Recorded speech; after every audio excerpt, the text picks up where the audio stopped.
part of any particular. Okay, I'm here with James Chen. How are you doing? Doing pretty good. Tired, but I'm surviving. What do you got there?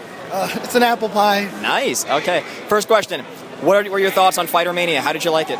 It turned out really cool. I mean, I can see that if Jabali keeps going with it and does more with it, it'll be really cool. Because I mean, honestly, like exhibitions are becoming a very important part of these tournaments. You can see that in Canada Cup. Yeah. He always has like those team tournaments, right? Yeah. And so this Fighter Mania thing was really cool. I had a blast doing commentary for it. So, yeah, I mean, I think it's cool. I think it's a really good thing to do. I know Ultra David showed you up with that the Phoenix Wright suit a little, but that's all right. All right, so the 2013 AE update.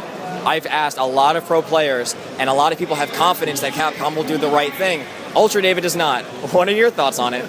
All I can think right now is if they can get rid of Vortex and don't change much else, the game will be fantastic. Because right now, honestly, one of the things about Street Fighter has always been a mental game. Right? It's always about reading your opponents more than the setups and stuff like that. And what Vortex does is that Vortex kind of turns the game into a one-player game. You can learn it a lot by going to training mode, studying what your setups are and things like that. And that's not what Street Fighter is about. If they can get rid of Vortex, I think the game will be fantastic.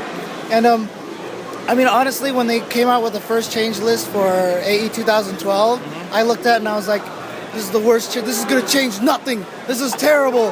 And then the game turned out to be amazingly balanced. So, whatever. So I have confidence that they can do something good. But, if they don't get rid of the Vortex, then I'm afraid Street Fighter 4's life may not last very long. Interesting. Okay. Because, I mean, if you change too many drastic things, it's like dropping a rock into a puddle. It just ripple effects. Things could get altered and matchups and tiers and all sorts of nonsense. But sure, you can forums and blow up. Yeah, but, I mean, honestly, like, Vortex to me is a fundamental system flaw in the game. Yeah. And so I don't think you can tweak the characters in a way that they can fight Vortex. So I feel like you need to get rid of that. Like you need to figure out a way to eliminate that from the game. As a Guile player, I hate unblockables and I hate having characters. F80, like sure you can F80C back off completely safe, and I can't do that. I can't walk up and do that to somebody. So I mean, there's always things that you would like to change, but I mean, 2012 is really balanced, so maybe they just tweak EX cannon strike. I'm sorry, James. Oh no, trust me, I know. I think it's the best. I think it's the best EX move in the game, like in the game. Period. Better than Seth Shoryuken. Yeah, better, way better, because it leads the way more than Seth Shoryuken. So there was a video that came out a few days ago. I don't know if you saw it. More people watch esports than watch ratings-wise the NHL Stanley Cup Finals. Are we going to get bigger than hockey?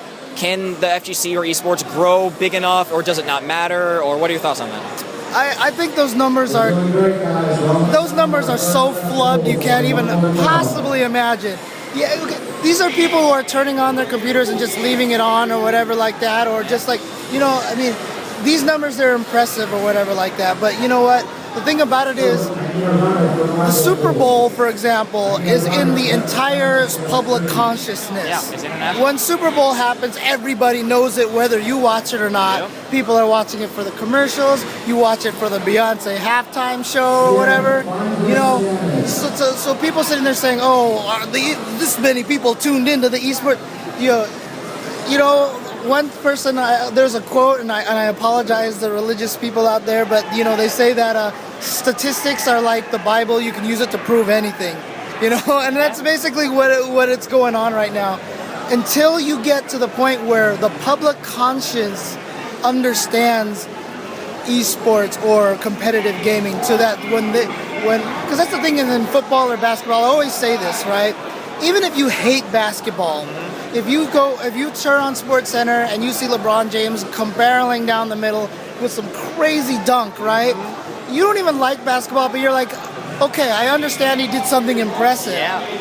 If you go and watch something like in a StarCraft match or League of Legends and someone does something crazy, and you don't know, nobody knows what happened, right? Yeah. So it doesn't matter what the numbers are. It's about how the stuff is perceived throughout the entire public consciousness. And so, to me, it's not about numbers necessarily. It needs to be more about how it's viewed as a pastime. Yeah. So, final question. Dive kick. I love it. It's amazing. It's a legitimate game, and people like Knuckle2, who I interviewed, said, "What's Dive Kick?" What's that? I'm like, "It's right over there. It's Dive Kick." He didn't know. I got into winners finals and I lost. I got into losers finals and I lost in my pool. Okay, so, but it's incredible. Is Dive Kick going to be at Evo next year? Is it going to blow up like I hope it does? I'm not sure. We'll have to see how it goes, because the problem right now is that Dive Kick has that. It's fighting itself right now. It has a reputation for having everything drained to the fundamentals, right? But at the same time, some of these characters like Markman have all these crazy gimmicks, and the game is getting a little more complicated. So there's a lot of people who see it as a joke kind of game, but then they don't realize how deep it really is. But then there's a lot of people who see it's supposed to be like the fundamental game, and then there's a lot of things that kind of obfuscate that. I think the game is fantastic. I agree. I love the game to death, right? I mean, I have so much fun with that game. So, I hope people do give it a chance. I hope people can get over the fact that, there's a lot of humor to it, a lot of inside jokes. But I hope people don't let that get in the way of them enjoying this very, very deep, very fun game. So. Yeah. All right, well, where can people find more of your work? If you follow me on Twitter at jchenzor, also at UltraChen TV. Yes. Me and David do weekly shows where we try to help talk about stuff going on in the games, and then more importantly, we also talk about how to get better at the games and stuff like that. So. Excellent. All right, thank you.